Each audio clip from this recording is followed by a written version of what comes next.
Baik, Bapak Ibu, apakah sudah selesai mengerjakan pretestnya? Sudah, Bu. Kita sudah. Oh, sudah selesai. Kita lanjutkan sekarang ya, kalau misalkan sudah selesai. Siap. Oke. Nah, seperti yang tadi sudah sempat disinggung, jadi tema kita hari ini adalah tentang pengamatan dan bagaimana cara mengambil sampelnya. Sebenarnya seberapa penting sih arti pengamatan untuk pengolahan, maksudnya untuk kayak penelitian dan pengolahan data nantinya itu. Jadi pengamatan itu adalah bisa dikatakan sebagai bahan mentah dari sebuah penelitian, sebagai sumbernya, source-nya. Kenapa bisa dikatakan demikian? Karena dari pengamatan ini nantinya kita akan mendapatkan data-data yang kemudian nanti akan kita analisa, dan dari analisanya nanti itu akan kita mendapatkan kesimpulan dari apa yang dugaan-dugaan yang sudah kita buat sebelumnya, hipotesis-hipotesis apa yang sudah kita buat sebelumnya. Jadi kalau misalkan pengamatannya di awal ini sudah kurang tepat, nanti akan berakibat ke datanya juga nanti bisa tidak valid seperti itu. Dan kalau misalkan datanya tidak valid, nanti berakibat juga ke kesimpulannya. Ketika datanya tidak valid, maka nanti kesimpulan yang dihasilkan pun juga tidak akan relevan, seperti itu, kurang tepat seperti itu. Nah, secara garis besar, penelitian itu ada yang namanya eksperimen sama penelitian observasi. Penelitian eksperimen itu yang bagaimana? Penelitian eksperimen itu yang di situ ada pemberian perlakuan. Jadi ada kelompok perlakuan sama kelompok kontrolnya. Itu ciri-ciri dari penelitian eksperimen. Contohnya di sini seorang meneliti roti tawar. Nah, di situ ada diberikan beberapa perlakuan, dari ketika dipegang menggunakan tangan yang kotor, terus tangan yang setelah dicuci menggunakan air dan sabun, hand sanitizer, sama ketika roti tawar itu tidak diberikan perlakuan apa-apa, itu nanti perbedaannya seperti apa. Seperti ini adalah salah satu contoh dari penelitian eksperimen. Nah, selanjutnya ada penelitian observasi. Penelitian observasi itu dilihat dari waktu pelaksanaannya itu ada 3 jenis, yaitu ada yang retrospektif, sampel survei, sama prospektif. Retrospektif itu retro melihat ke belakang, perspektif itu melihat ke belakang. Jadi penelitiannya ini itu menggunakan data-data di masa lalu, observasinya menggunakan data-data di masa lalu. Contohnya apa? Misalnya kita punya sebuah usaha, terus ketika sudah ada laporan keuangannya, ternyata kita mengalami penurunan penjualan seperti itu.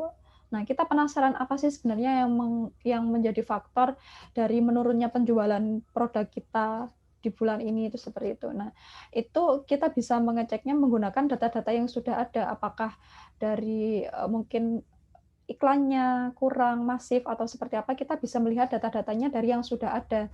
Nah, ini salah satu contoh dari penelitian yang retrospektif. Nah, selanjutnya ada penelitian lawannya dari melihat data di belakang, ada yang menggunakan melihat data ke depan, yaitu prospektif, melihat ke depan. Nah, ini contohnya seperti apa penelitian yang menggunakan data, future data kayak gitu. Ketika kita melakukan penelitian prospektif ini, pada saat kita melakukan observasi itu kita belum memiliki data. Jadi datanya itu akan kita dapatkan di kemudian hari. Contohnya itu kita punya usaha kan tadi. Nah, kita ingin tahu bagaimana sih perilaku karyawan-karyawan kita ketika gaji mereka itu kita naikkan seperti itu. Nah, ini kan data-data yang kita peroleh, itu data-data yang akan kita observasi itu kan kita peroleh kemudian setelah gaji-gaji karyawan itu kita naikkan seperti itu.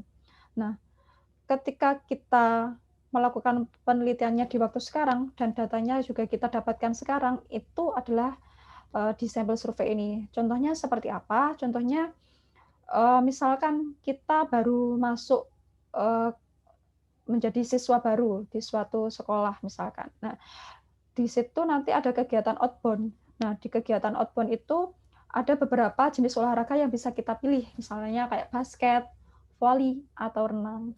Nah, terus kita penasaran, kok kayaknya teman-teman kita itu banyak yang lebih memilih olahraga renang, kenapa ya?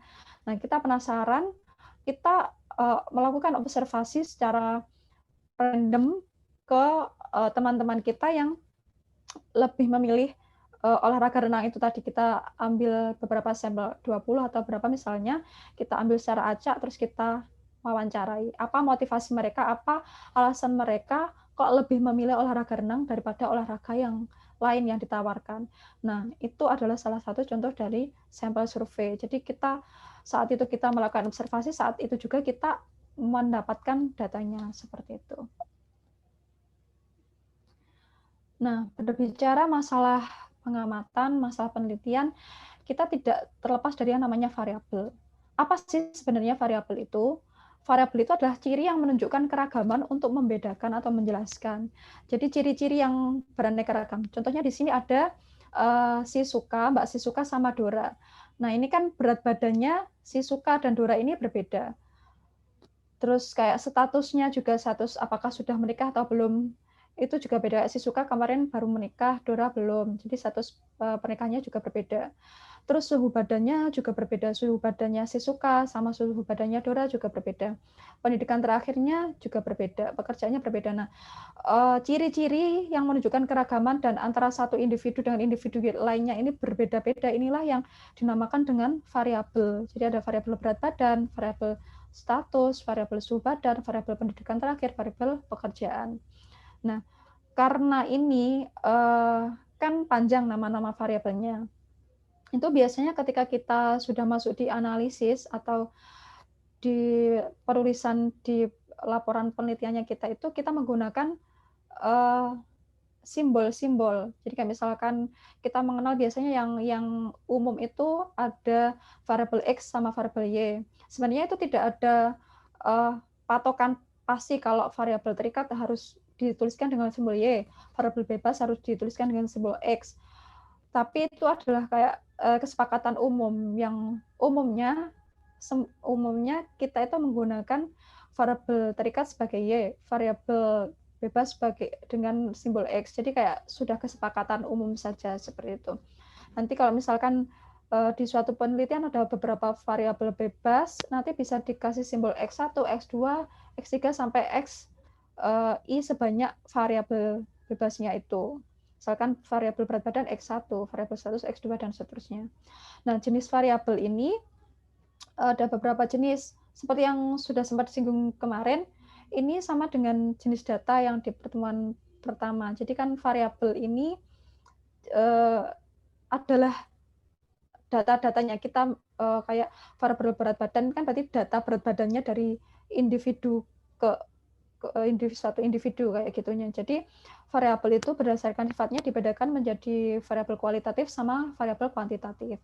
Kalau variabel kualitatif ini lebih kayak ke karakteristik kualitas yang bukan numerik, kayak seberapa kepuasan pelanggan setelah belanja di toko kita. Itu kan kayak puas, sangat tidak puas, tidak puas. Itu kan bukan berupa angka. Nah, tapi nanti bagaimana caranya biar bisa diolah menggunakan metode statistika?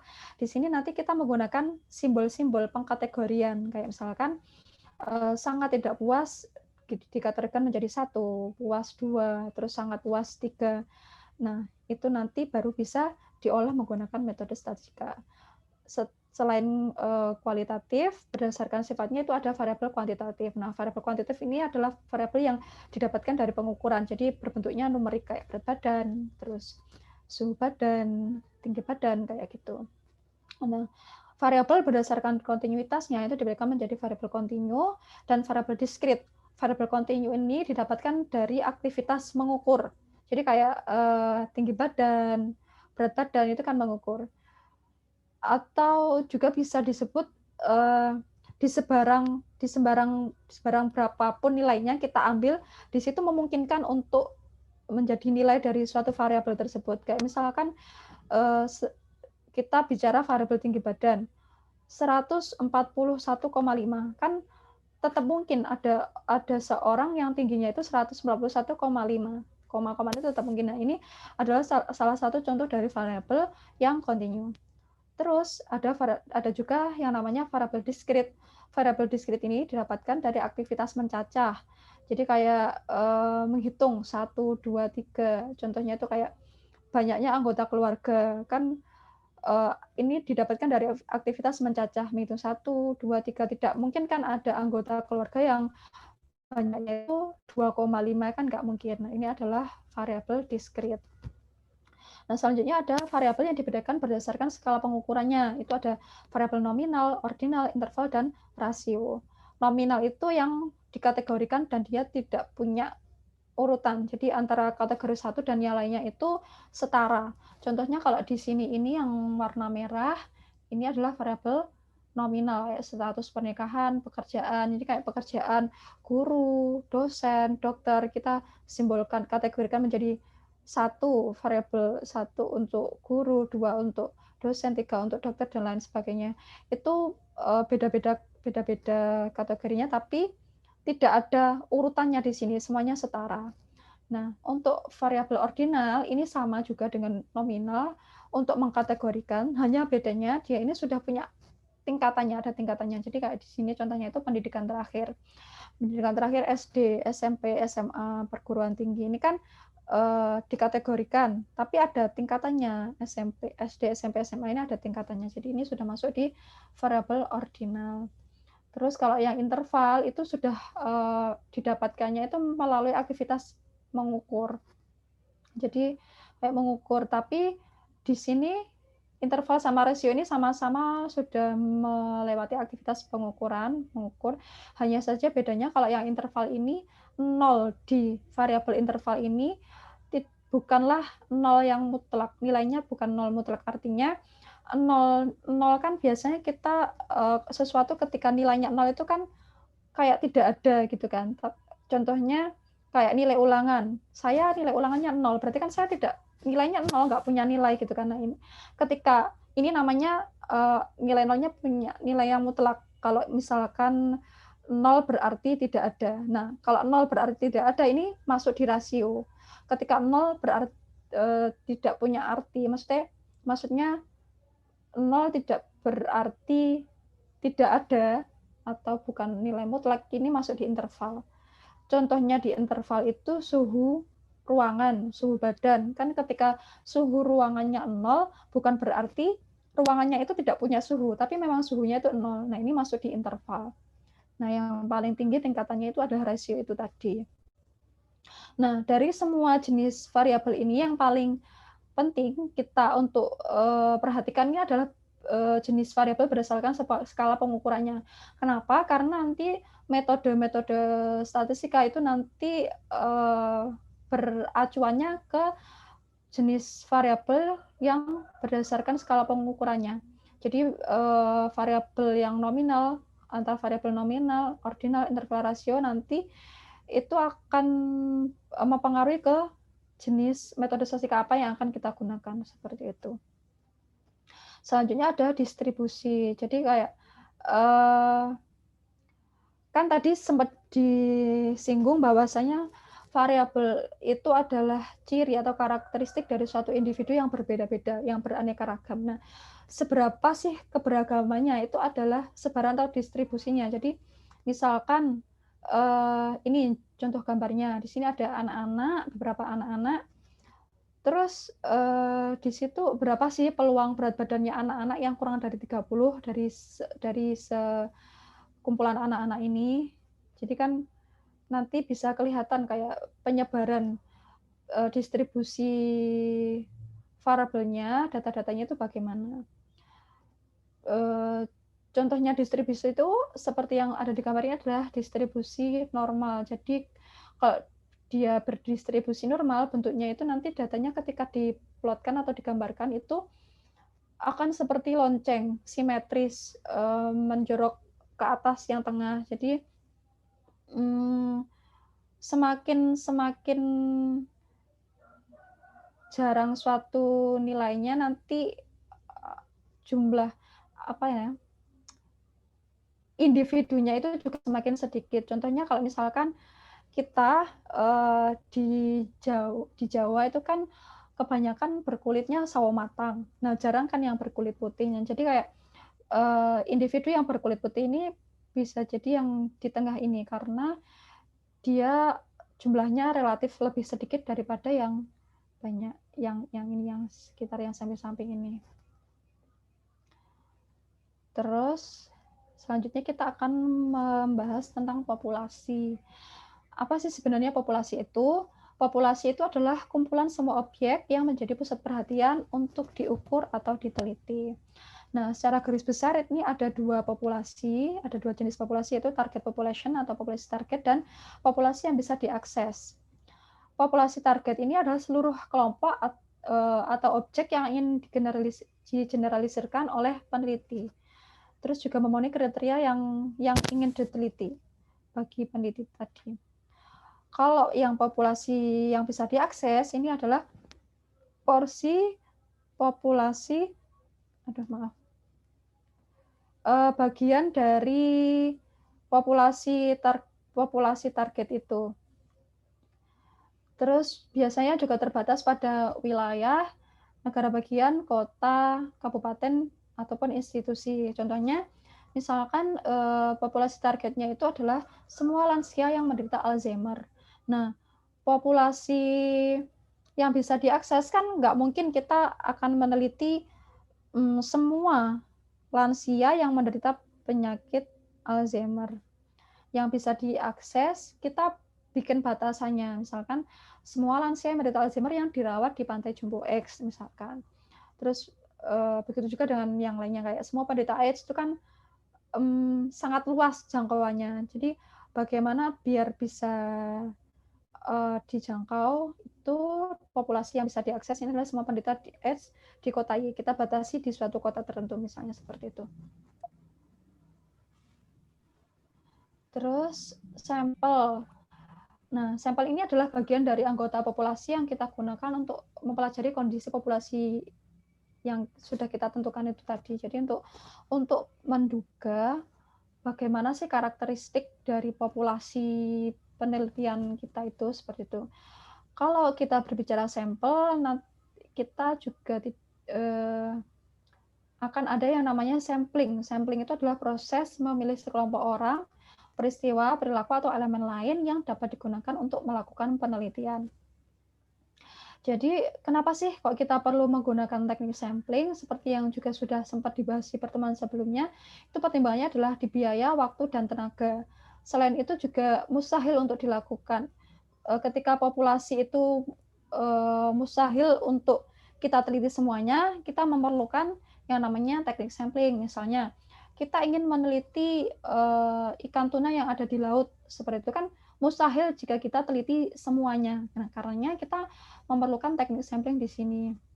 Terus juga tidak perlu dilakukan disebabkan sifat populasi itu sendiri. Misalnya, ketika kita meneliti semua populasinya itu, nantinya malah akan merusak populasi itu. Contohnya ketika kita ingin meneliti umur dari suatu produk tertentu, kan nggak mungkin kita coba semua produk itu kita gunakan semua produknya, misalkan produk elektronik HP kita gunakan semua nunggu sampai rusak kan nggak mungkin. Jadi kita di sini kita memerlukan yang namanya teknik sampling. Terus untuk pengambilan sampel kita juga perlu yang namanya kerangka sampling. Apa sih kerangka sampling itu? Kerangka sampling ini adalah daftar semua elemen dalam populasi tempat pengambilan sampel.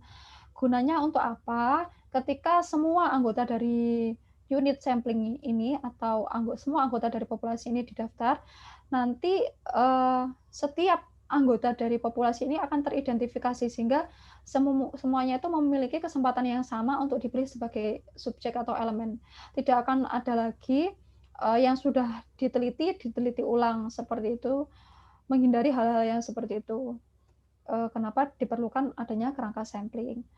Nah, akibatnya juga ketika populasinya ini besar, kerangka sampling yang kita lihat ini juga akan semakin besar. Misalkan populasinya itu bersifat nasional atau internasional, tentu kerangka samplingnya juga akan besar seperti itu. Nah, apa saja sih teknik sampling itu? Teknik sampling itu secara garis besar ada dibedakan menjadi probability sampling dan non probability sampling. Probability sampling ini ketika kita mengambil objek untuk diteliti sampel, ini semua unit sampling ini mempunyai kesempatan yang sama untuk diteliti. Nah, berbeda dengan non probability sampling. Non probability sampling ini ketika kita mengambil sampel, unit sampel ini tidak memberikan kesempatan kepada semua unit sampel untuk memiliki kesempatan yang sama untuk diambil. Jadi peluang terambilnya unit sampling itu tidak sama. Ini terjadi untuk teknik sampling yang non probability sampling. Contohnya ada apa saja di non probability sampling? Ini ada quota sampling, purposive sampling, accidental sampling, dan snowball sampling. Quota sampling ini misalnya ketika kita akan meneliti suatu objek, terus kita sudah mendapatkan sampel sesuai dengan yang kita inginkan, terus sudah memenuhi kuota. Jadi misalkan kita ingin meneliti orang yang mengidap penyakit diabetes misalnya, dan dari kuota sampel kita itu kita tetapkan 45 misalkan. Nah, ketika kita sudah menjumpai 45 sampel yang sesuai karakteristiknya sesuai dengan yang kita butuhkan, itu sudah selesai, itu sudah cukup. Nah, ini namanya kuota sampling. Kalau purposive sampling ini kita mengambil sampelnya sesuai dengan tujuan penelitian kita. Misalnya itu tadi apa? Ketika kita ingin meneliti penderita diabetes. Nah, kita perlu menggunakan purposive sampling. Kenapa kok harus purposive sampling? Karena kan tidak semua orang itu menderita diabetes. Jadi hanya orang-orang tertentu saja yang menderita diabetes yang bisa kita jadikan sebagai responden atau sampel penelitian seperti itu. Terus kalau accidental sampling ini secara tidak sengaja. Jadi ketika kita ingin meneliti tentang penderita diabetes tadi, kita pergi ke rumah sakit, terus ternyata di situ di sebelah kita ada pasien yang menderita penyakit diabetes, langsung kita jadikan sebagai objek penelitian kita, responden kita. Nah, itu adalah accidental, jadi ketidaksengajaan. Kalau snowball sampling ini berdasarkan rekomendasi dari sampel kita sebelumnya. Jadi misalkan kita ingin meneliti observasi ke penderita diabetes tadi itu, kita sudah mendapatkan Pak A sebagai sampel kita yang pertama. Terus dari Pak A ini ternyata Pak A tahu juga sesama pasien diabetes, karena biasanya ketika berobat di suatu rumah sakit beliau berdua ini barengan janjian seperti itu. Jadi merekomendasikanlah kepada si peneliti, oh itu loh Bu itu juga diabetes, rumahnya sana sini. Nah, akhirnya karena berdasarkan rekomendasi dari sampel yang sebelumnya, Bu X tadi itu dijadikan sampel berikutnya seperti itu. Selanjutnya kalau yang probability sampling, yang semua unit samplingnya itu mempunyai kesempatan yang sama untuk dijadikan sebagai sampel. Ini ada simple random sampling, stratified random sampling, multistage random sampling, cluster random sampling, dan systematic random sampling. Simple random sampling ini ketika setiap elemen populasi mempunyai kesempatan yang sama untuk dipilih. Terus populasinya ini relatif homogen. Untuk pemilihan sampelnya sendiri ini bisa menggunakan tabel nomor acak. Ini adalah salah satu contoh tabel nomor acak, atau biasanya bisa juga menggunakan kayak undian kupon kayak kita biasanya arisan itu bisa juga digunakan untuk mendapatkan mendapatkan sampel menggunakan teknik simple random sampling ini. Jadi misalkan populasinya sudah ditentukan, terus dari populasi itu dihitung kita butuh ukuran sampelnya itu ukuran sampelnya itu 20. Nah, itu kita bisa daftar dari kita bikin kerangka sampling tadi tuh, kerangka sampling, terus kita acak dari semua populasi itu dari semua unit sampling itu kira-kira mana sih yang 20 yang pas tapi kita ambilnya secara acak. Nah, itu bisa kita jadikan sebagai sampel yang pengambilannya menggunakan teknik simple random sampling ini. Terus selanjutnya ada stratified random sampling. Stratified random sampling ini ketika populasinya itu dibagi menjadi subkelompok yang disebut strata menurut beberapa variabel atau variabel penting bagi penelitian. Biasanya variabel yang sering digunakan ini ada usia, jenis kelamin, terus etnis asal, diagnosis, wilayah geografis, institusi, ataupun jenis perawatan. Nah, stratified random sampling ini juga dibedakan menjadi dua jenis, yaitu yang proporsional dan yang tidak proporsional. Kalau yang proporsional itu ketika ukuran sampel subkelompok masing-masing stratanya tadi itu sama proporsinya itu sama dengan proporsi dari populasinya. Jadi misalkan kita sudah punya populasi. Nah, ternyata ketika dilihat dari etnis asalnya ini ada 35% dari populasi kita ini beretnis Jawa, terus 25%-nya etnisnya Sunda, 25%-nya Madura, terus 15% lainnya ini adalah berasal dari suku-suku yang lain. Nah, sampelnya nanti yang akan kita ambil ini sama proporsinya. Jadi juga kita ambil 35% dari Jawa, 25%-nya dari Sunda, 25%-nya dari Madura, dan 15%-nya dari suku-suku yang lainnya.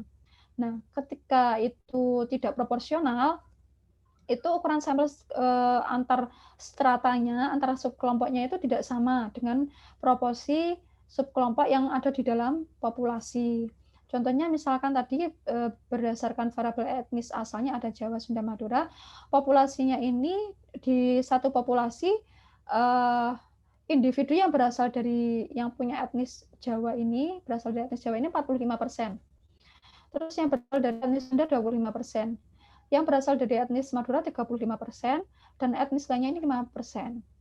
Nah, ketika kita mengambil sampel dengan menggunakan stratified random sampling, ini ternyata proporsinya kita bikin setara semua, 25% semua. Nah, ini adalah yang tidak proporsional. Kapan menggunakan stratified random sampling yang tidak proporsional? Ini ketika di proporsi populasi ini ada salah satu yang sangat mencolok perbedaannya. Ini kan kayak yang lainnya banyak semua atau proporsinya 45%, 25, 35. Nah, ini ada satu kelas saja yang proporsinya ini 5%. Sehingga karena ada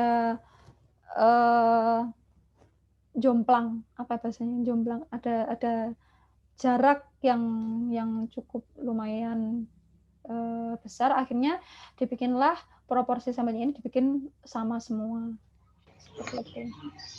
Terus selanjutnya ada multi-stage random sampling. Multi-stage random sampling ini adalah pemilihan elemen anggota sampel yang dilakukan secara bertahap. Contohnya misalkan kita ingin melakukan penelitian untuk mengetahui rata-rata upah karyawan restoran Padang di seluruh ibu kota provinsi. Nah, langkah pertama yang kita lakukan adalah memilih sampel kota.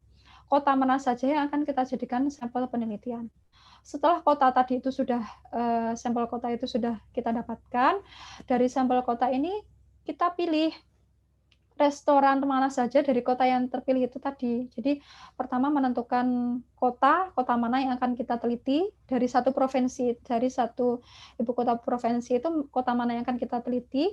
Setelah didapatkan kota, kita masuk ke kota itu, kita pilih restoran mana saja yang akan kita teliti. Nah, ketika sudah mendapatkan restorannya, restoran mana saja yang akan kita teliti, kita pilih lagi dari restoran-restoran yang sudah terpilih itu tadi, karyawan mana saja yang akan kita jadikan sampel. Jadi nanti akan didapatkan variabel upah karyawan. Karena kita tadi kan tujuannya untuk mengetahui rata-rata upah. Jadi upah karyawan ke K, karyawan yang kita pilih di sini tadi, restoran ke J, dan kota ke I. Jadi ini ada bertahap-tahapnya. Terus selanjutnya ada cluster random sampling. Cluster random sampling ini terdiri dari elemen-elemen yang lebih kecil yang selanjutnya itu disebut dengan cluster. Nah, cluster yang terpilih ini sebagai sampel ini seluruh elemennya itu diteliti satu persatu. Nah, bedanya dengan stratified random sampling tadi, kalau stratified itu ketika kan tadi dibedakan masing-masing stratanya. Nah, dari strata itu kan dari setiap strata itu diambil sampelnya. Kalau di cluster ini diklasterkan, tapi cluster mana yang akan kita jadikan sampel itu kita pilih, nggak semuanya. Nah, setelah klasternya tadi itu terpilih, barulah semua elemen yang ada di klaster itu yang kita jadikan sebagai sampel. Contohnya, suatu penelitian untuk mengetahui rata-rata kebutuhan modal pemilik toko di Jakarta.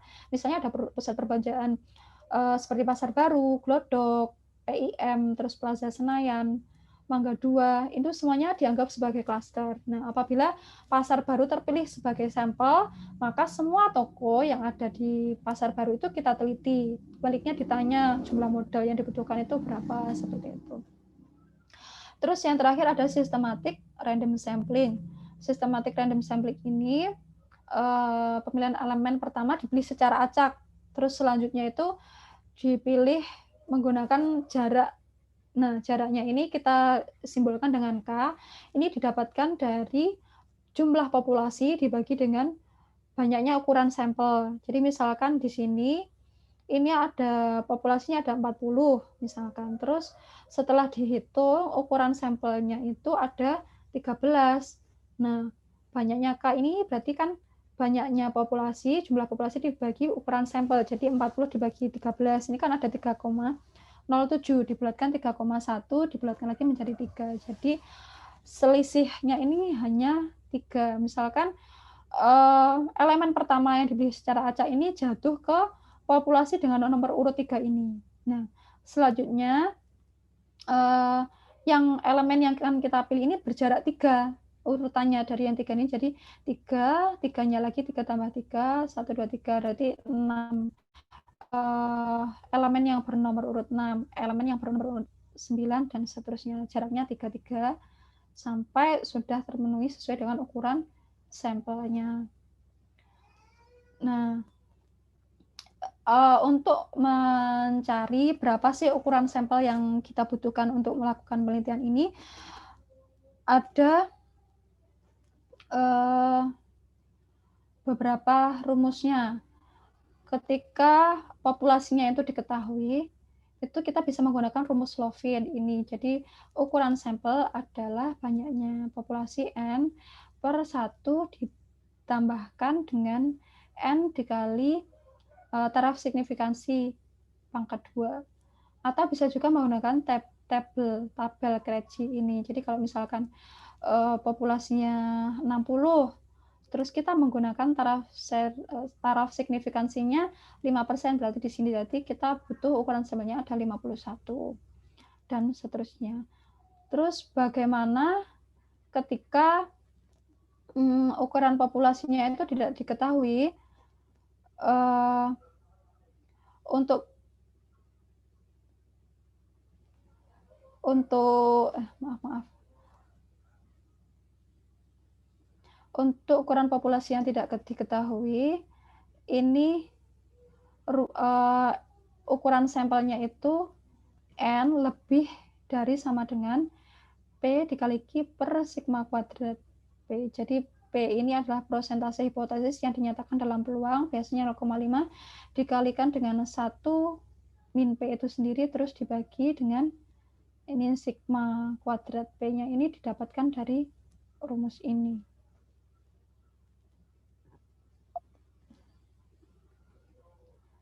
Terus selanjutnya, seperti yang sudah sempat disinggung tadi, peran data ini cukup penting untuk pengambilan keputusannya nanti. Ketika datanya di awal sudah salah, nanti akan mengakibatkan pengambilan keputusannya juga akan salah seperti itu. Nah, jadi sebaiknya data yang baik itu yang seperti apa sih? Itu ada yang data yang objektif, jadi sesuai dengan keadaan yang sebenarnya.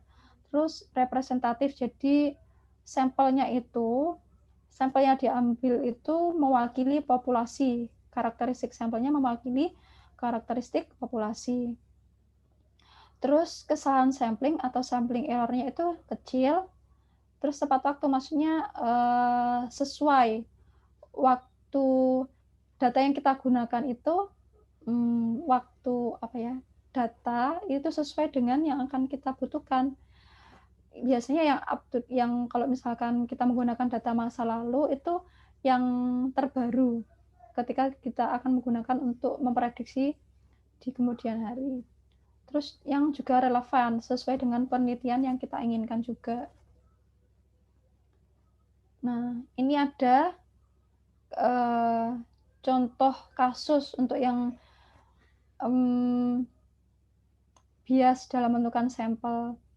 Jadi kalau misalkan sebelum tahun 1936 itu di Amerika Serikat akan ada pemilihan presiden. Nah, polling yang terkenal itu memprediksi Alfred Landon akan menjadi pemenangnya. Nah, tapi terus pollingnya itu dilakukan secara acak, mengambil secara acak orang-orang dari kayak telepon, terus nomor registration card-nya juga. Nah, tapi pada waktu dilakukan penghitungan polling ini, di sana itu sedang terjadi krisis ekonomi, sehingga banyak responden yang tidak mempunyai kayak fasilitas itu tadi yang kayak telepon, terus mobilnya juga nggak ada. Nah, dari vote ini yang dilakukan ini didapatkan si Franklin ini menang. Kemungkinan peluang menangnya itu 62%. Nah, dari kasus ini kira-kira apakah ada biasnya atau tidak? Kalau misalkan kita akan melakukan voting, polling, terus voting. Nah, tapi responden yang akan kita tuju itu syarat cara mengambil responden secara acaknya itu hanya berdasarkan kayak telepon, terus HP, telepon dan mobil, kayak nomor telepon dan nomor registrasi mobilnya saja. Apakah itu kira-kira cukup mewakili dari suatu masyarakat di suatu negara? Kan tidak juga, karena banyak juga yang tidak punya mobil dan tidak punya telepon, apalagi waktu itu juga sedang krisis. Sehingga ini akan ada kemungkinan biasnya cukup tinggi seperti itu. Nah, kalau seperti ini, kira-kira bias apa yang masuk? Apakah bias yang undercover, tidak mengcover, atau bias dari salah menggunakan respondennya, ataukah bias di responnya, atau bias karena tidak ada responnya. Nah, kalau seperti ini, karena tadi itu gambarannya kan berarti ada banyak masyarakat juga yang kemungkinan tidak punya telepon dan tidak punya mobil, sehingga tidak punya nomor registrasinya, sehingga tidak punya kesempatan, tidak punya peluang untuk dijadikan responden. Nah, karena banyak yang tidak masuk ini tadi, sehingga kemungkinan bias yang terjadi di sini adalah bias yang undercover. Coba jawabannya. Ya, bias yang undercover ini tadi. Mohon maaf sampai sini. Kira-kira apakah bisa mengikuti atau tidak, atau kira-kira? Terus terang agak berat, Bu Hilwin. Kayaknya cuma Dilan saja nih yang bisa. Oh iya, mohon maaf. Sebentar. Saya belum dapat gambaran secara globalnya yang sederhana, jadi agak kesulitan untuk masuk yang detail seperti ini. Yang apa tadi yang masih belum jelas itu yang di bagian mananya Pak? Mulai di bagian mananya? Jadi sorry, mohon maaf tadi saya agak terpotong karena ada kegiatan lain. Cuman dari yang penentu jenis-jenis sampel itu tadi, itu saya belum mendapatkan kapan kita menggunakan random sampling atau mungkin purposive sampling dan terus kaitannya dengan kaitan antara pemilihan jenis sampling ini dengan akurasinya gitu loh. Terus kenapa harus di sampling itu juga saya masih tadi kurang jelas, kurang dapat pencerahan. Kenapa harus menggunakan sampel gitu loh? Kenapa tidak langsung saja gitu? Mungkin itu Wilwin. Oh iya, terima kasih Pak. Coba saya ulangi lagi ya. Mohon maaf kalau masih kurang detail.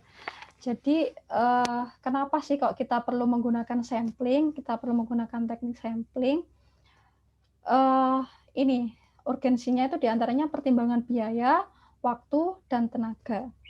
Ketika populasinya itu besar, kita akan kesulitan ketika kan idealnya penelitian itu biar bisa mendapatkan hasil yang akurat, yang kita teliti misalkan masyarakat di daerah A, ya misalkan apa ya, ibu-ibu yang hamil di kota A, idealnya ya semua anggota populasi, semua ibu-ibu hamil di kota A itu kita teliti. Idealnya kan seperti itu biar hasilnya itu akurat, tepat sasaran. Nah, akan tetapi ada beberapa pertimbangan kenapa kita tidak menggunakan teknik seperti itu. Kalau teknik seperti itu namanya sensus. Jadi satu-satu semuanya diambil datanya, kayak biasanya dilakukan oleh pemerintah kayak sensus penduduk itu kan semua anggota populasinya itu disensus, didata. Nah, kenapa pertimbangannya kita tidak melakukan sensus tapi melakukan sampling? Di antaranya ini ada pertimbangan biaya, waktu, dan tenaga. Ketika kita menggunakan sensus, otomatis biayanya juga akan semakin besar seiring dengan banyaknya responden. Terus belum lagi kalau misalkan jarak yang ditempuh untuk melakukan untuk mengambil data dari semua populasinya itu, dari semua respondennya itu tidak dekat, jauh, itu kan nambah lagi biayanya. Terus selain itu juga waktu.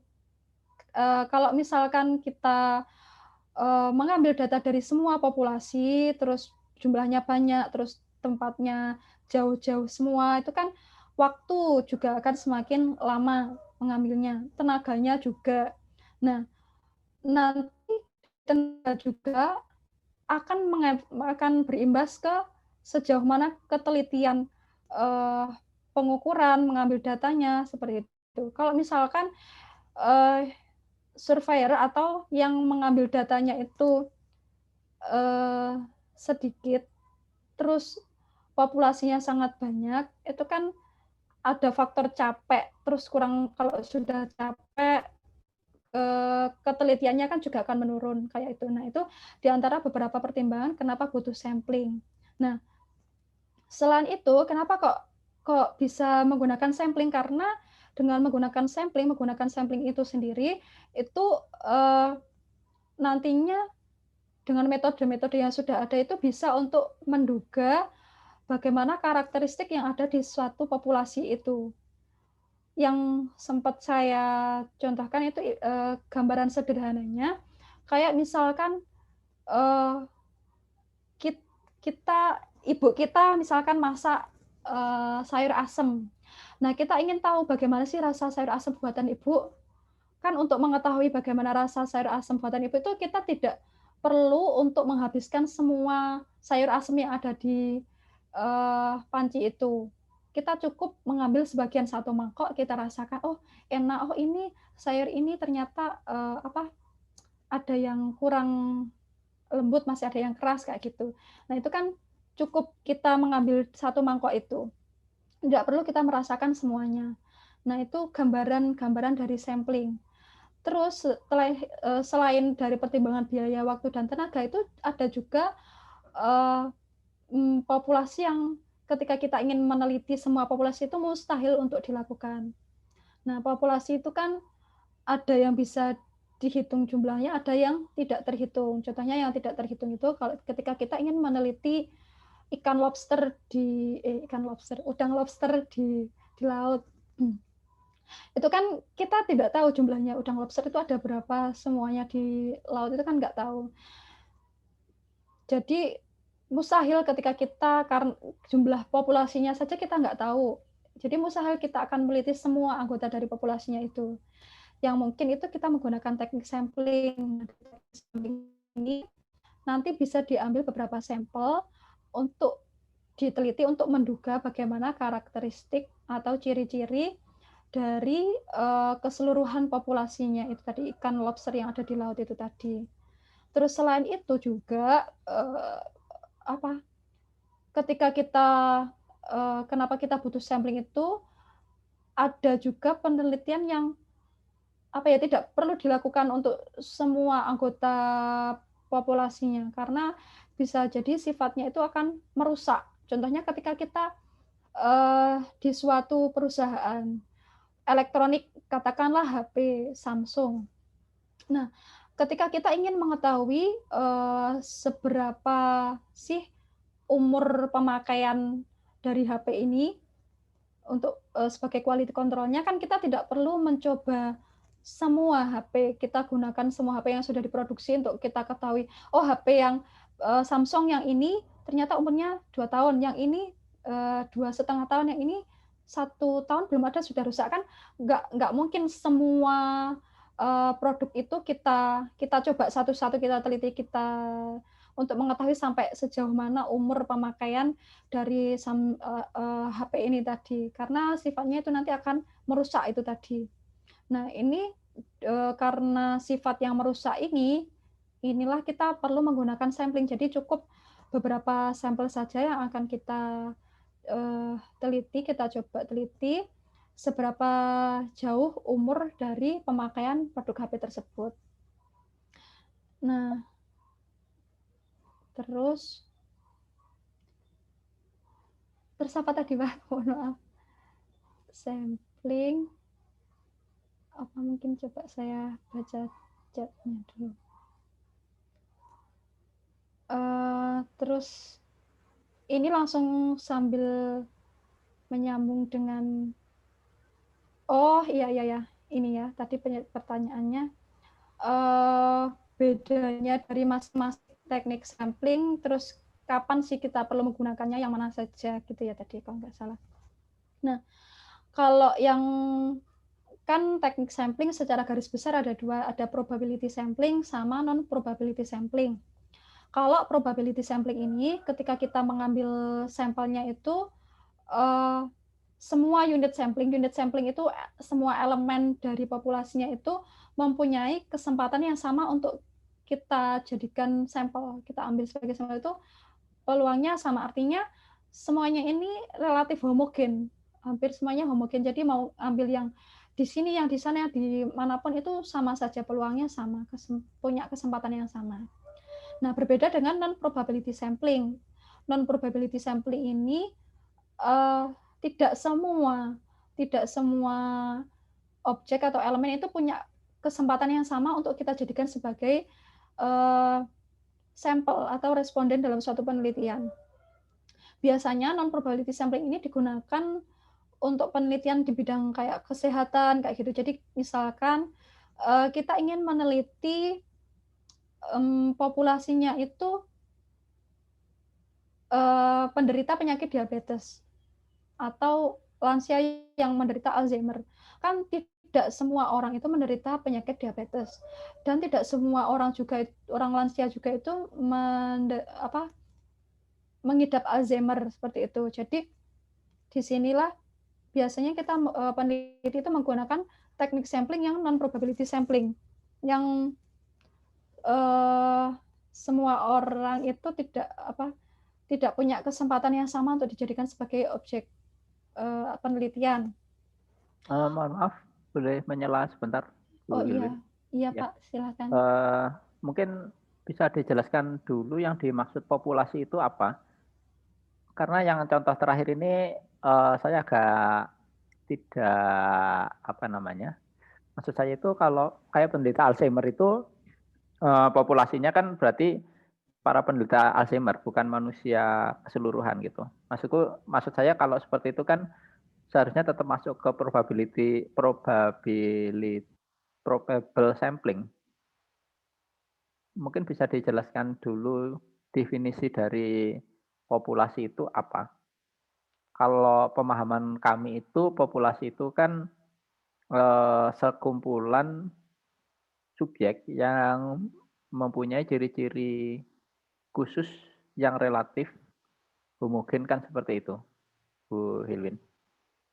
Oh iya. Artinya ada populasi siswa, ada populasi mahasiswa, ada populasi manusia, ada populasi anak TK. Itu kalau dari persepsi saya itu namanya juga populasi gitu. Mungkin di kolom chat saya menanyakan tentang populasi target, populasi terjangkau, dan sampel itu mungkin bisa dijelaskan. Karena itu saya pernah dengar seperti itu, cuman kurang jelas saya apa namanya detailnya itu bagaimana gitu. Cuman ya sepemahaman saya cuman itu aja. Iya. Terima kasih Pak sudah diingatkan kembali. Jadi mungkin di sini populasi itu adalah kumpulan semua objek yang menjadi pusat perhatian untuk diukur atau diteliti. Nah, tadi sempat disinggung kalau misalkan populasi itu mempunyai karakteristik yang sama, seperti itu ya tadi. Gimana ya macamnya? Jadi populasi ini ada 2 populasi, benar seperti yang sudah disampaikan Bapak Kris tadi. Tadi ada populasi target sama populasi terjangkau. Populasi target ini seluruh kelompok orang atau objek yang ingin digeneralisirkan oleh peneliti. Terus memenuhi juga kriteria yang akan diteliti, yang menjadi tujuan dari si peneliti ini. Terus kalau yang populasi terjangkau ini porsi populasi yang aksesnya wajar bagi peneliti dan ini merupakan bagian dari populasi target. Misalnya, contohnya di sini dicontohkan populasi targetnya itu ingin meneliti tentang semua lansia yang menderita Alzheimer. Nah, ini kan jangkauannya masih sangat luas. Nah, terus dibatasi dengan adanya wilayah, negara bagian, kota atau kabupaten atau institusi, itu salah satu contoh pembatasannya saja, agar populasi ini bisa terjangkau. Jadi kalau misalkan populasi targetnya itu semua lansia yang menderita Alzheimer, itu populasi terjangkaunya semua lansia yang menderita Alzheimer yang dirawat di panti jompo X, misalkan panti jompo X tertentu. Terus semua populasi targetnya juga misalkan ingin meneliti ibu ingin meneliti balita yang mengidap stunting.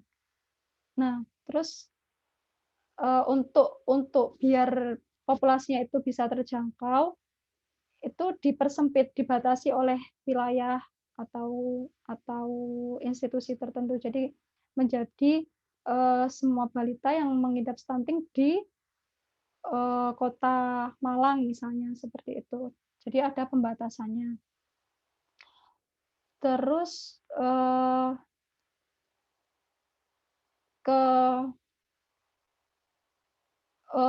gimana ya, untuk membahasakan yang probability sampling sama non probability sampling. Jadi misalnya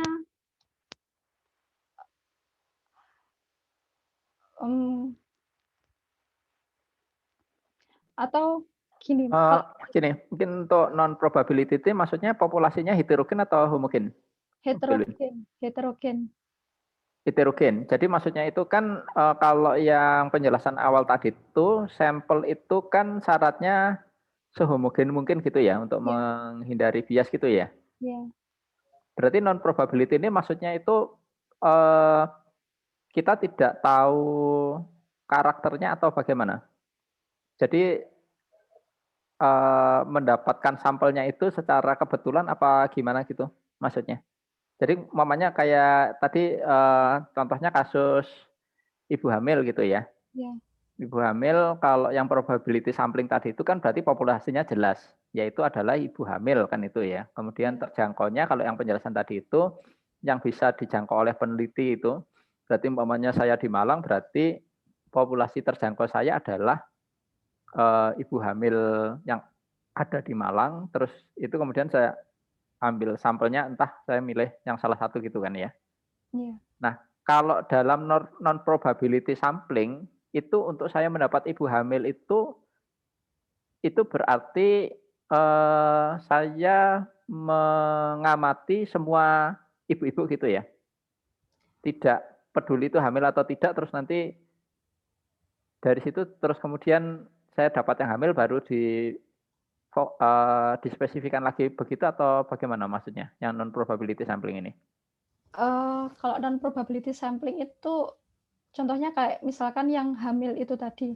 Misalkan kita ingin mengetahui perilaku ibu hamil. Nah, maksudnya heterogen di sini kan berarti yang menjadi sampel populasi kita otomatis ibu hamil semua.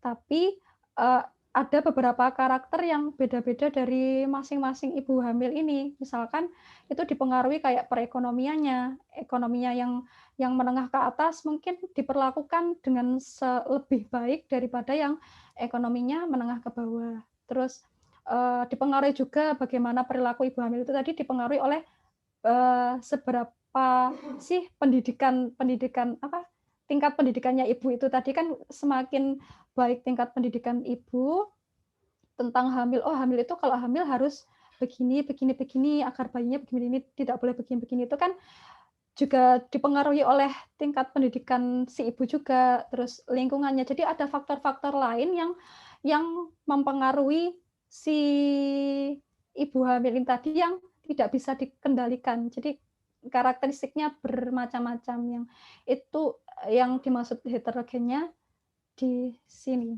mungkin.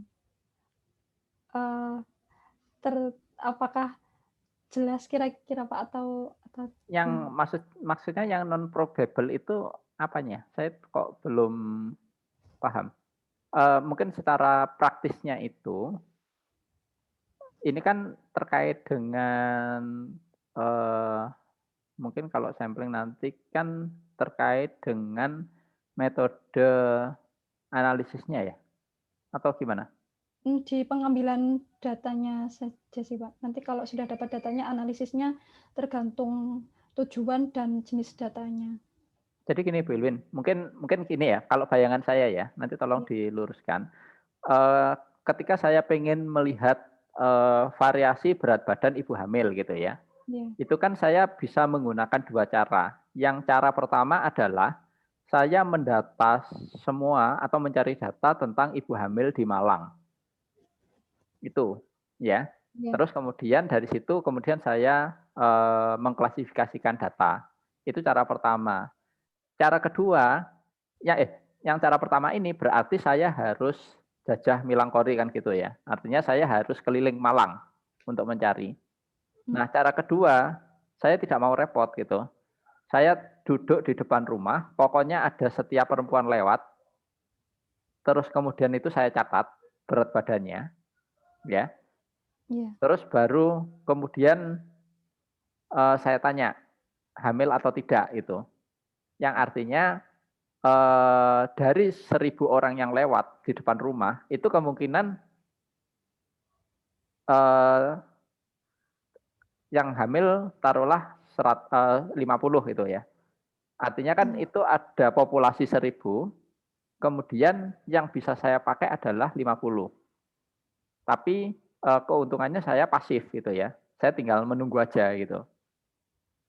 Kalau yang teknik yang pertama tadi itu kan ya saya pengen mencari 1.000 populasi hamil, jadi saya jajah Milangkori terus mencari 1.000 hamil, sehingga yang saya dapat adalah jumlah sampelnya 1.000. Artinya begini, ada perbedaan populasi sama-sama 1.000, satunya adalah hamil semua pasti karena saya yang aktif, yang satunya ada kemungkinan tidak sampai 1.000 dan itu sangat mungkin gitu, artinya 50. Nah, itu metode sampling yang sama atau berbeda, Bu Hilwin?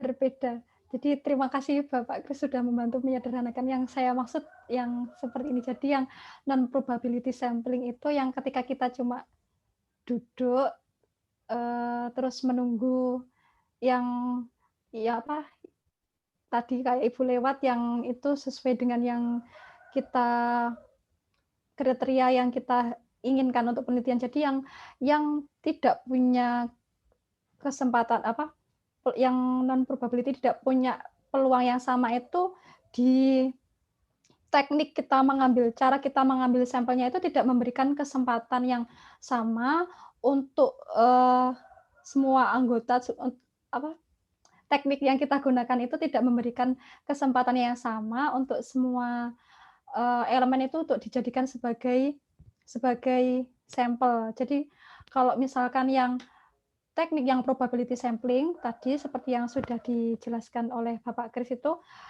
kita seharusnya benar-benar mencari secara acak ibu-ibu hamil yang ada di Kota Malang sebanyak ukuran sampel yang kita tentukan tadi itu. Itu yang probability sampling. Jadi semuanya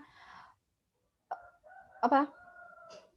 Ketika kita mengambil sampelnya itu setiap elemennya itu mempunyai kesempatan yang sama untuk dijadikan sebagai sampel. Kalau yang non probability itu dari teknik yang kita lakukan untuk mengambil sampel itu tidak memberikan kesempatan atau peluangnya itu tidak sama. Jadi kita duduk terus nunggu orang lewat, itu kan berarti yang punya kesempatan, punya peluang untuk dijadikan sebagai sampel hanya orang-orang yang lewat yang kita temui seperti itu. Nah, itu sederhananya non probability sampling yang seperti itu. Baik, terima kasih verifikasinya Bu Hilwin. Cuman saya tidak paham untuk detailnya ini masing-masing bedanya apa. Mungkin nanti bisa dijelaskan ulang secara sederhana. Karena ini juga terkait dengan kondisi saat ini, COVID ini sebenarnya, tapi ini nanti pertanyaan belakang saja Bu Hilwin. Karena ada kebingungan ketika angka-angka COVID ini muncul di permukaan di masyarakat, itu ada pertanyaan mengganjal di belakangnya. Itu seharusnya dalam kondisi pandemi ini kita menggunakan teknik probability sampling atau non probability sampling. Nanti mungkin tapi itu saya kira nanti aja kalau ada waktu aja dijawab. Mungkin itu nanti pertanyaan terakhir. Kami kembalikan, terima kasih Bu Wilwin. Sama-sama Pak.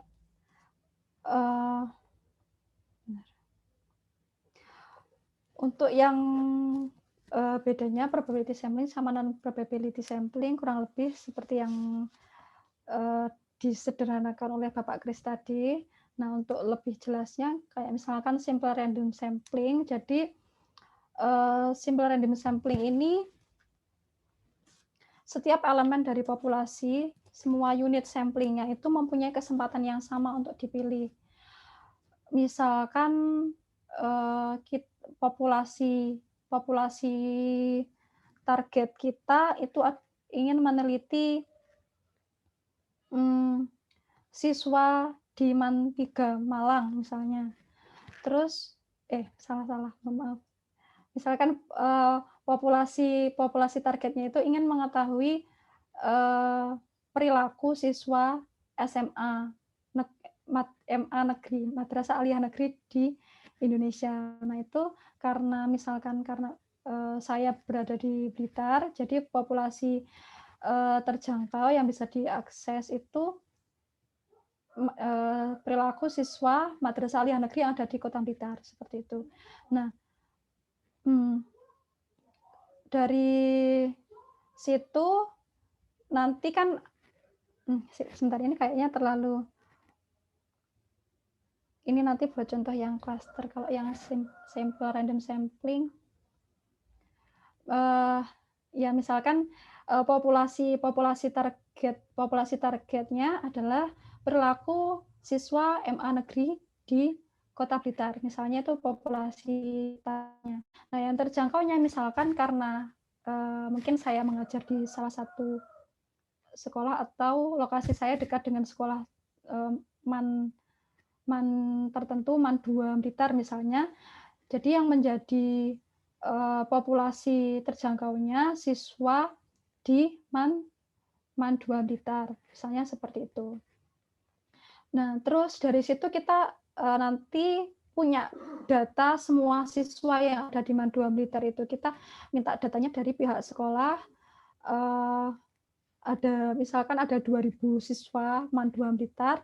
Nah, dari 2.000 ini nanti kita hitung ukuran sampelnya berapa yang sesuai menggunakan rumus Slovin atau menggunakan tabel yang lainnya itu. Nah, misalkan sudah diketahui, sudah didapatkan ukuran sampelnya 200. Nah, jadi 200 siswa dari Man 2 Blitar ini kita ambil secara acak. Pilih secara acak dari 200 itu. Nah, kenapa kok ini menggunakan simple random sampling? Karena kan tadi yang diteliti itu perilaku belajar siswa Man 2 Blitar kan mereka relatif homogen karena berada dalam satu sekolah. Jadi kayak jam belajarnya itu relatif sama semua. Misalkan jam 6:30 masuk, nanti ada kegiatan madrasah kayak mengaji dan lain sebagainya. Setelah itu baru mulai proses pembelajaran dan lain-lain. Itu kan relatif sama semua. Nah, itu bisa menggunakan yang simple random sampling ini. Ketika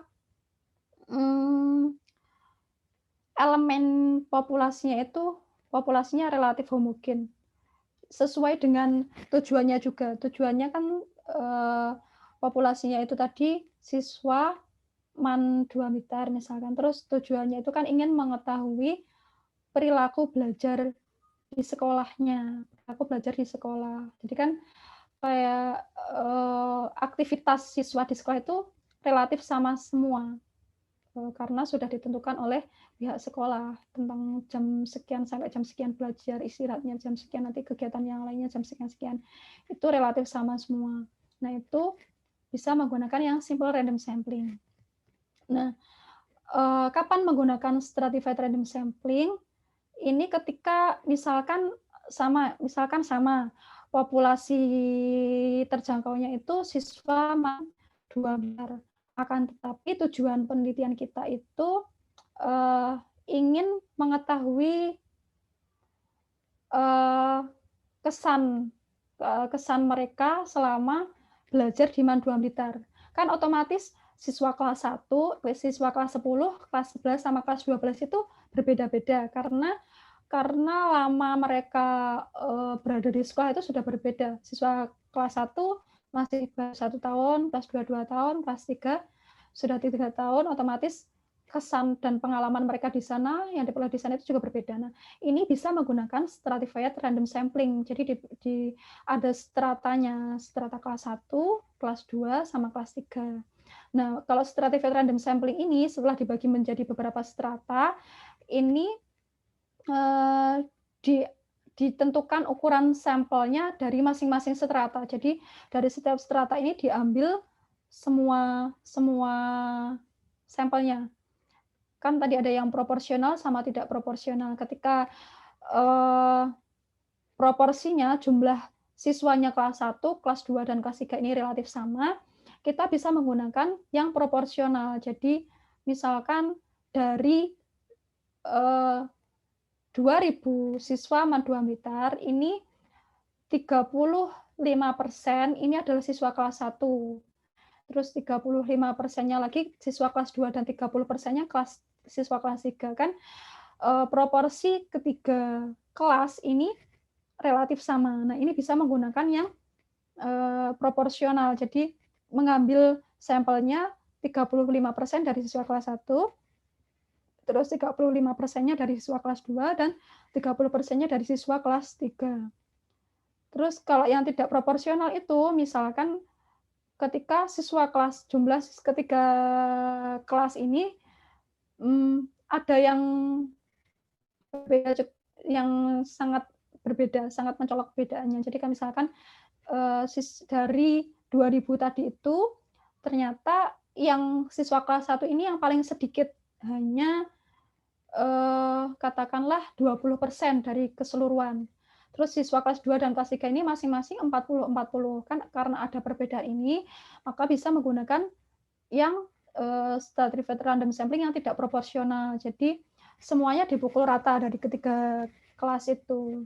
100% dibagi 3 berarti 33,3 sekian persen. Ini untuk yang stratified random sampling. Terus kalau misalkan yang untuk multi-stage random sampling, ini misalkan sama, misalkan ingin mengetahui rata-rata nilai ujian akhir mata pelajaran matematika di Kota Blitar misalnya. Jadi memilih sampel, kalau kota terlalu sedikit di Jawa Timur misalkan. Nah dari Jawa Timur ini nanti kan di Jawa Timur sendiri itu ada banyak kota. Nah kita daftar ada berapa kota di Jawa Timur, terus kita pilih sampel kota itu tentu menggunakan perhitungan juga. Jadi misalkan ada berapa kota di Jawa Timur? 20-an mungkin ya, atau berapa? 31. Nah, itu dari itu dihitung ukuran sampelnya berapa, jumlah kotanya. Misalkan katakanlah dari rumus didapatkan ukuran sampelnya 7. Nah, 7 kota itu mana saja kita pilih secara acak. 7 kota yang ada di Jawa Timur. Nah, setelah terpilih kota itu, terus kita pilih di masing-masing kota itu kan ada SMA-nya. Nah, kita pilih SMA mana saja. Kita daftar kita daftar lagi dulu sekolah-sekolah yang ada di kota-kota tersebut, terus pilih lagi secara acak sekolah mana yang akan kita pilih, yang akan kita jadikan sampel penelitian. Nah, ketika sudah pilih, tadi sudah disaring dari satu Jawa Timur, hanya disaring beberapa kota saja. Nah, dari beberapa kota kita saring lagi hanya beberapa sekolah yang ada di kota tersebut. Nah, dari beberapa sekolah ini nanti kita saring lagi siswa mana saja. Jadi ada pemilihan yang bertahap, dilakukan secara bertahap. Terus kalau yang klaster ini terdiri dari elemen-elemen yang lebih kecil yang disebut klaster. Biasanya kalau klaster ini diteliti itu kayak dibedakan berdasarkan wilayah. Misalnya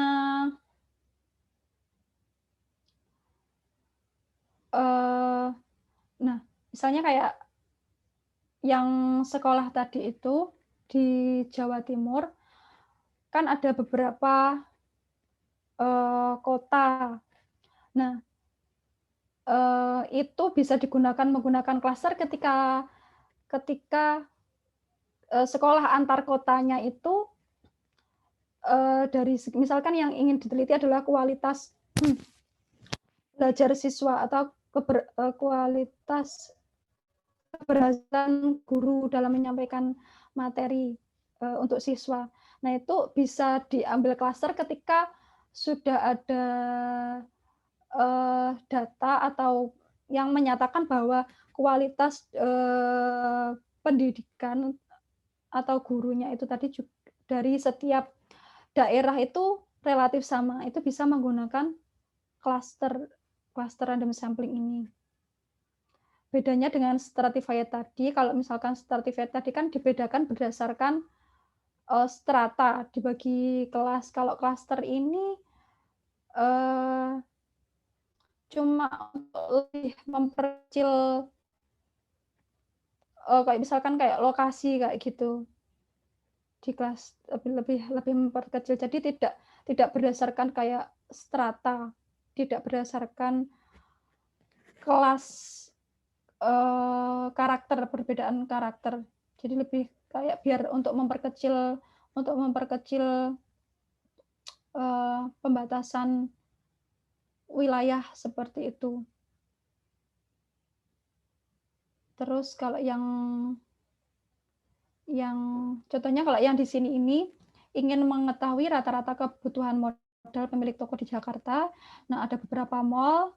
Nah, ini berarti dari beberapa mall yang ada di Jakarta ini dianggap relatif homogen untuk kebutuhan modal pemilik tokonya. Jadi bisa diambil dari beberapa klaster saja, tidak perlu ke semua toko yang ada di Jakarta.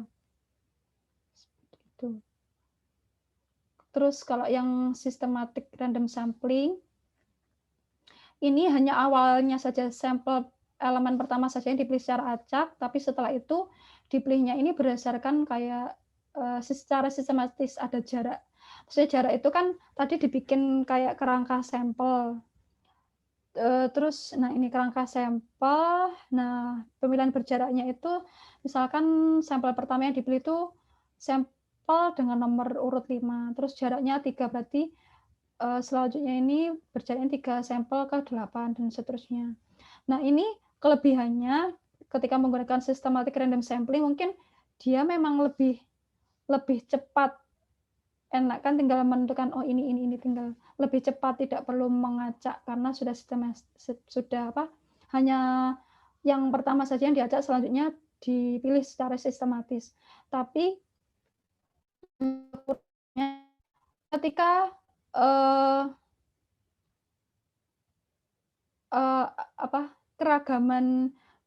keragaman dari yang ada faktor jarak. Ada faktor jarak gimana ya ngomong? Kan ini kita kan misalkan ada yang membuat kerangka sampelnya ini berdasarkan lokasi. Misalnya kita ingin meneliti siswa, keberhasilan belajar siswa di kelas X, misalnya kelas 10 misalnya.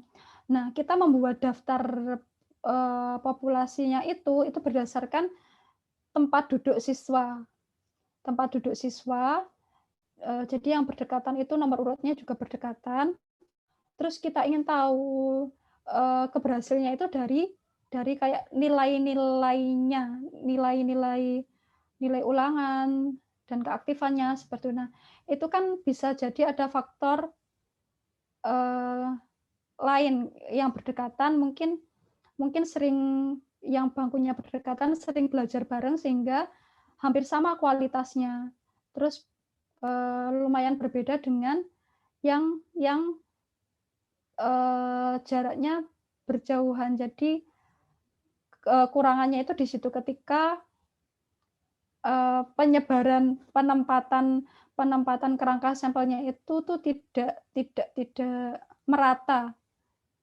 Kekurangannya kalau misalkan menggunakan systematic random sampling, ketika tidak merata penyebaran karakteristik, penyebaran unit samplingnya, nanti berarti nanti yang didapatkan sampelnya ya karakternya seperti itu saja, tidak ada kemungkinan karakter unit sampel lain yang tidak terjaring di pengambilan sampel ini. Gambarannya kurang lebih seperti itu. Terus kalau yang misalkan Bu Ilwin, maaf, ini waktunya juga terbatas ya Bu. Mungkin bisa kita lanjutkan ke pertanyaan selanjutnya dari Ibu Yusi. Apakah bisa Ibu? Oh ya, bisa. Ya, kita mulai dari yang di awal ya. Mungkin untuk nanti lebih lanjutnya kita bisa bahas lebih lanjut nanti di pertemuan berikutnya untuk kita bisa meratakan banyak pertanyaan Ibu ini dari peserta. Dari Bu Yusi ini pertama ada pertanyaan bagaimana cara mengingat mungkin ada tips jembatan keledai untuk membedakan jenis data rasio dan internal. Itu ada satu pertanyaan dari Bu Yusi tentang itu. Mungkin bisa dijawab dahulu ataupun mau lanjut di pertanyaan selanjutnya, Ibu. Oh ya, kalau saya tips jembatan keledainya agar bisa membedakan mana jenis data interval sama rasio itu saya menggunakan singkatan NOIR. Jadi dari yang urutannya paling bawah itu ada nominal, ordinal, interval, rasio, NOIR. Jadi mulai dari bawah itu dia cuma dikategorikan saja, nggak punya urutan. Itu yang nominal. Terus yang ordinal naik satu level, dia sudah mempunyai urutan. Jadi sama-sama mengklasifikasikan tapi punya urutan. Terus yang agak rancu itu interval sama rasio. Kalau saya berarti kan interval di yang nomor 3. Dia nolnya itu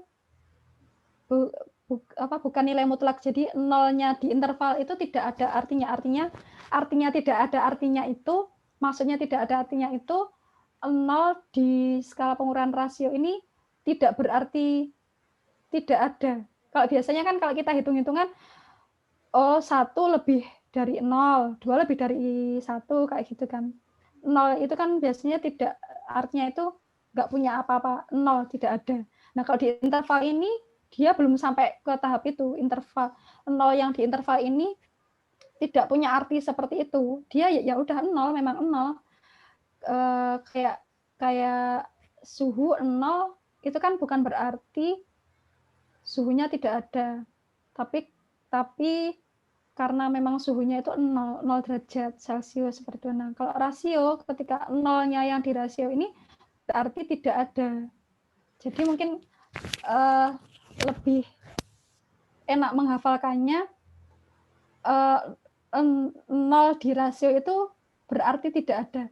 Puncak dari nggak jadi. Jadi bedanya dengan rasio, kalau di rasio nolnya itu berarti, di interval tidak berarti, atau gimana Mbak ini? Ya, begitu. Terima kasih Mbak Mary. Jadi 0 yang di interval itu tidak berarti gitu aja ya. Kalau rasio itu nolnya berarti. Maksudnya berarti itu berarti tidak ada gitu ya. Berarti nolnya yang di rasio itu berarti, nolnya di interval tidak berarti. Mungkin sederhananya seperti itu. Jadi kalau di rasio ketika kita mendapatkan misalkan variabelnya nilai ulangan bahasa Inggris, terus nilainya 0, berarti kan berarti 0 ketika kita mendapatkan nilai 0 ulangan bahasa Inggris itu kan berarti kok dapat 0 sih kayak gitu kan. Tapi ketika di interval itu nolnya nggak berarti, ya udah memang 0, nggak berarti. Jadi puncaknya itu kan tadi NOIR, normal, nominal, ordinal, interval sama rasio. Puncak tertinggi itu ketika kita bisa merasakan tidak berarti, tadi nolnya tidak berarti. Itu tadi. Mungkin Mbak Mary, jembatan keledainya. Jadi yang paling tinggi tadi rasio apa interval, Mbak? Rasio. Puncak paling tinggi ketika kita menyadari bahwa nolnya itu berarti. Oke, iya. Saya tanyakan ke Ibu Yusi, apakah cukup jelas untuk pertanyaan dari jawaban dari Bu Hilwin tentang jembatan keledai dari rasio dan interval tadi, Bu? Mungkin Bu Yusi bisa mengaktifkan mic ya, Bu ya, kalau misal kurang jelas atau bagaimana.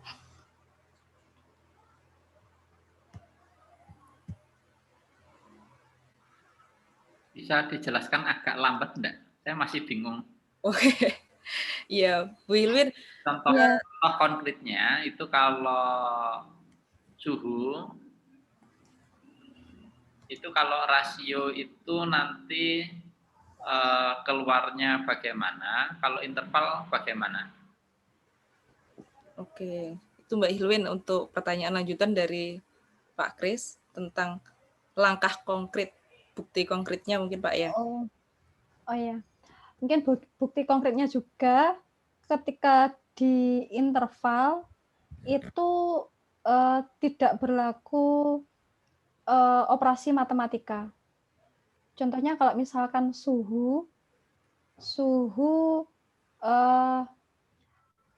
misalkan suhu badan saya 36 derajat Celcius.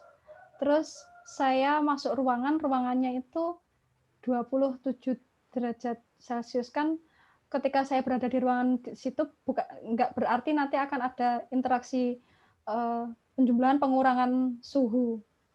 Jadi tidak berlaku operasi matematika kalau yang di interval.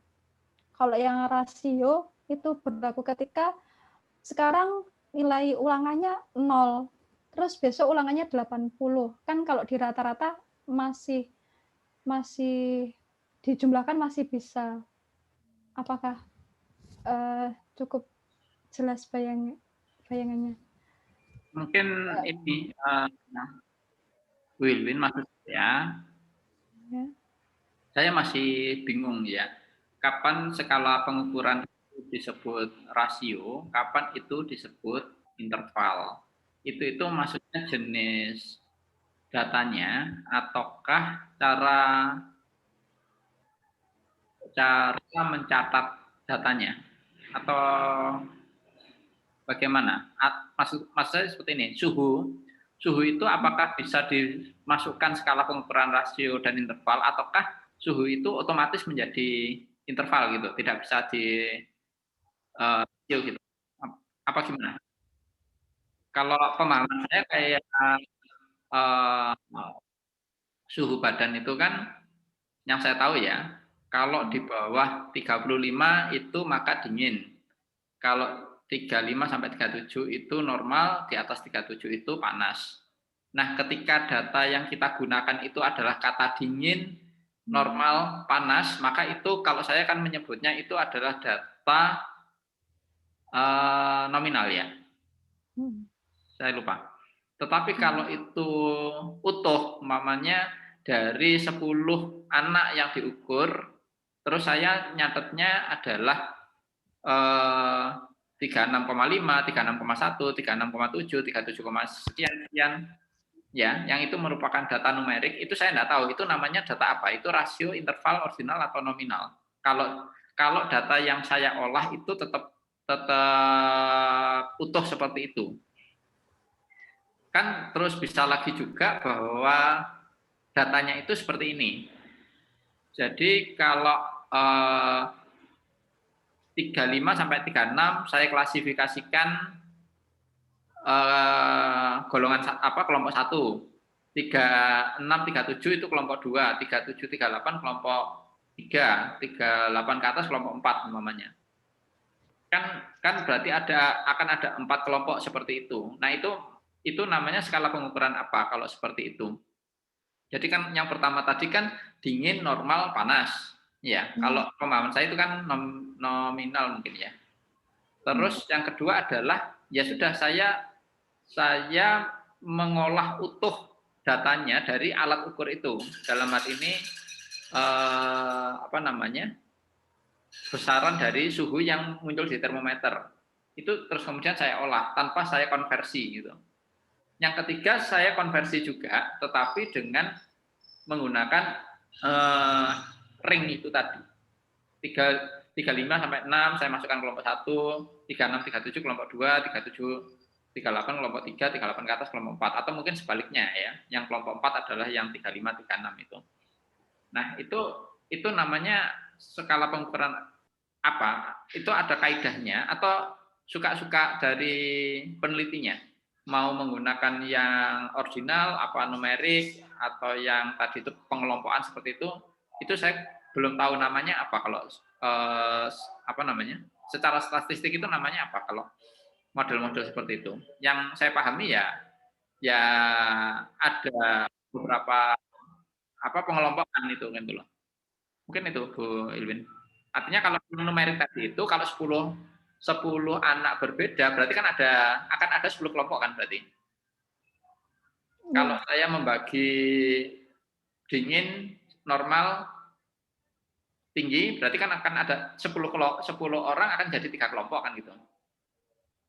Kalau kemudian saya memberi nama kelompok 1, kelompok 2, kelompok 3, kelompok 4 kan berarti ada 4 kelompok gitu. Nah itu penentuannya bagaimana? Atau mungkin dijelaskan dulu yang idealnya bagaimana, terus masing-masing dari kelemahan dan kelebihan dari cara klasifikasi itu apa? Terima kasih Bapak Kris. Jadi tadi kalau misalkan ada satu yang diukur saja, satu variabel, suhu badan ternyata itu bisa ada beberapa cara untuk menuliskannya. Jadi skala pengukuran ini adalah bagaimana cara kita menuliskan. Kalau misalkan tadi suhu badannya itu ditulis apa adanya seperti dari alat ukur langsung dimasukkan untuk selanjutnya diolah datanya itu masuk di skala pengukuran interval. Tapi ketika sudah kita dapatkan datanya, kemudian kita klasifikasikan masuk di dingin, normal, sama panas, itu bisa dimasukkan ke skala pengukuran yang nominal. Karena pengklasifikasian dan 3 kelompok ini setara, tidak ada tingkatannya, panas, dingin, sama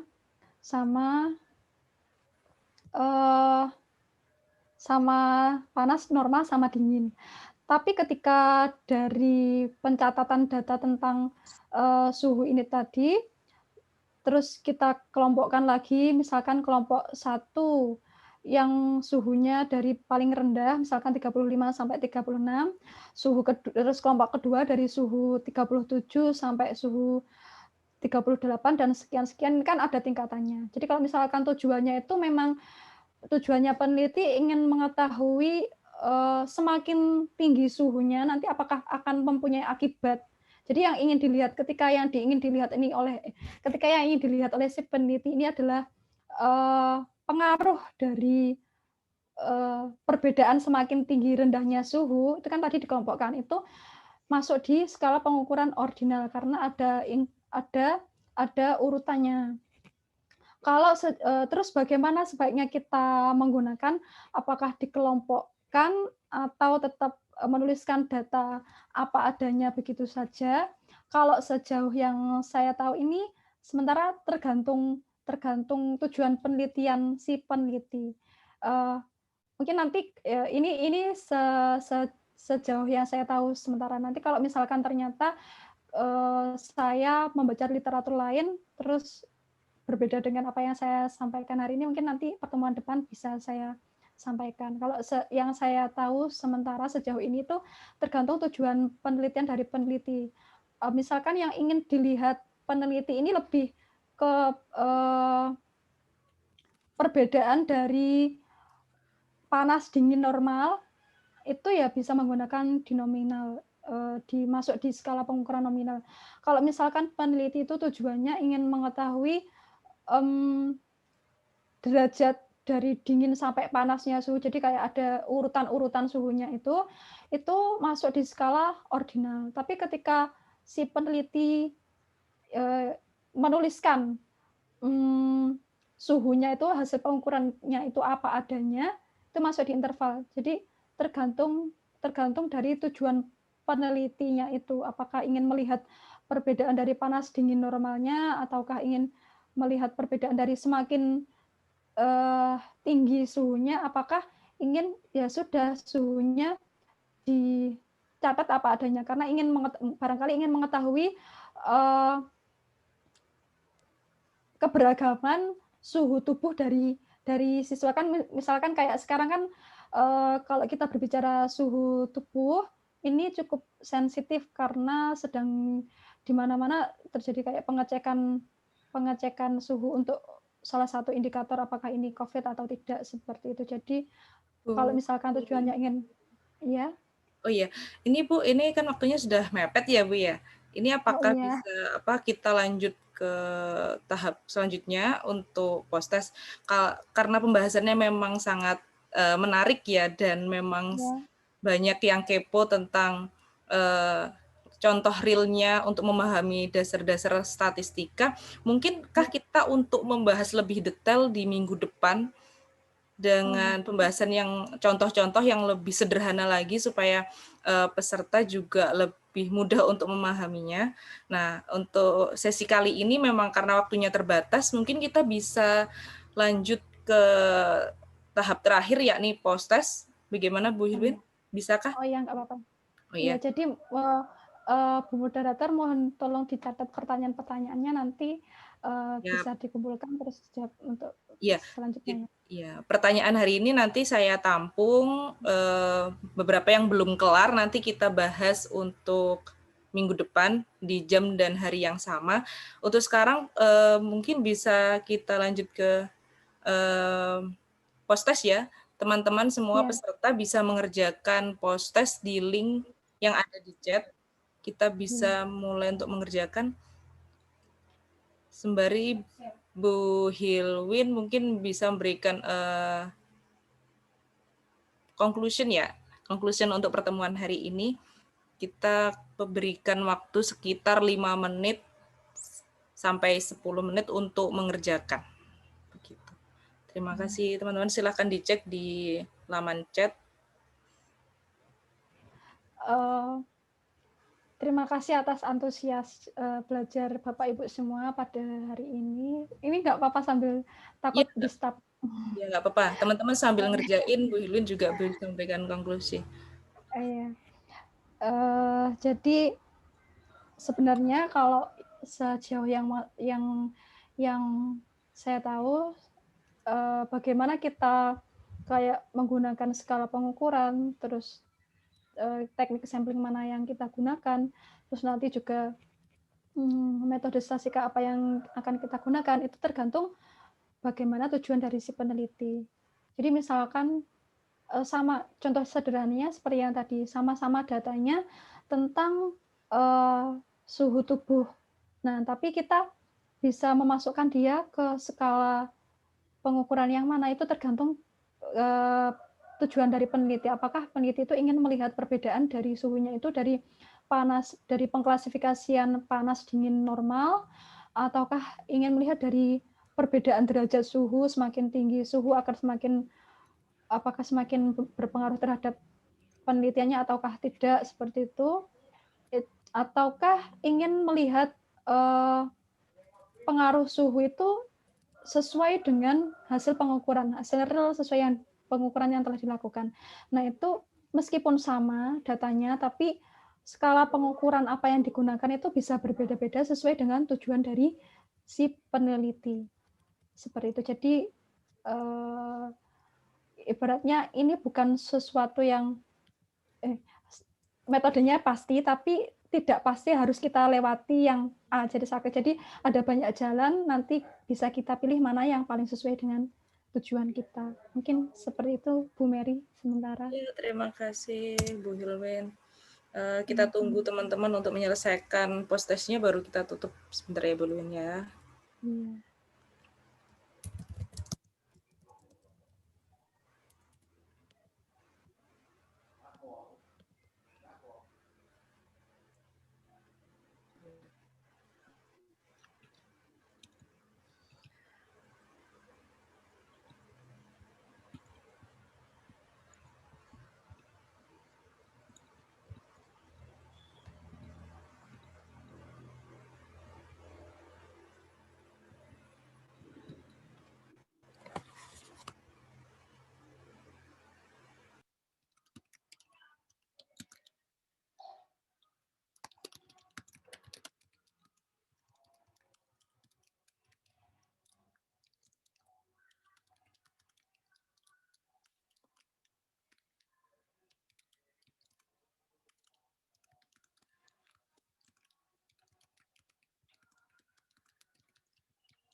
Oke, mungkin teman-teman sudah mengerjakan post-testnya.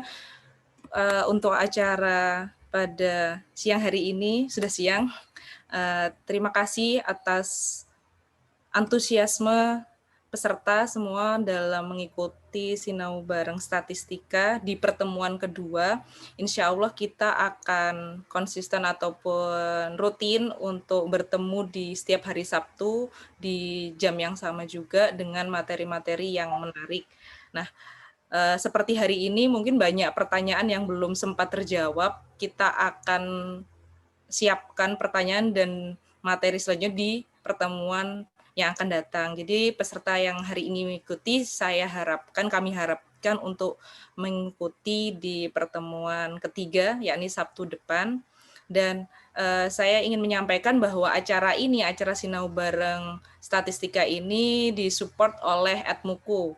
Edmuku itu adalah learning management system yang foundernya adalah Ibu Hilwin sendiri, di mana sekarang semuanya belajar juga lewat internet.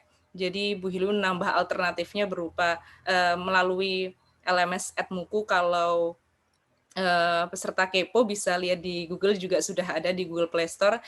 Di situ banyak pelajaran lainnya ataupun materi-materi pelatihan lainnya, nanti bisa kepo-kepo dan kita bisa bahas di lain waktu. Mungkin cukup sampai di sini pertemuan kita. Nanti Bu Hilwin, terima kasih banyak ya Bu Hilwin ya. Kita lanjut sesi Sinau Barengnya minggu depan. Saya ucapkan terima kasih dan wassalamualaikum warahmatullahi wabarakatuh. Waalaikumsalam warahmatullahi wabarakatuh. Terima kasih Bu Hilwin, Bu Mary, semuanya. Ya, sama-sama Ibu Yusi. Assalamualaikum warahmatullahi wabarakatuh.